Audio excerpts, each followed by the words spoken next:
interesting thing is, the more intense you go, the more time you have per square metre. So if you get down to a small space, to quote some of the great gardens out there, it averages no more than 2 minutes per square metre. So that's a week. So, and you probably don't even need that. So somewhere between 1 and 2 minutes per square metre to garden. So you can increment that up. So if you've got 60 square metres, you're going to need an hour, or maybe maximum 2 hours for 60 square metres to have a hyper intense garden.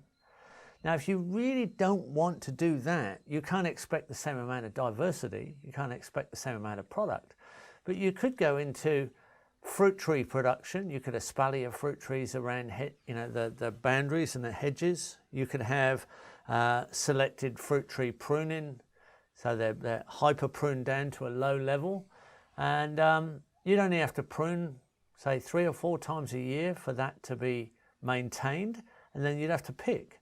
So you'd only come down to a few hours a year, but you would just be picking fruit. You might be fruit and berries. You might go for very, very easy self-care, simplistic crops. So crops that are easy to grow and have a singular yield, and hopefully you'd aim at something storable like a root crop, where you get a reasonably good yield for a low amount of interaction. When you get out to a larger area, an outer zone, which is a larger area application, you've got more ground to cover, and you've got to partner up with the natural processes. So you're still going to benefit more from a small area, and you're just going to change the level of intensity in that area.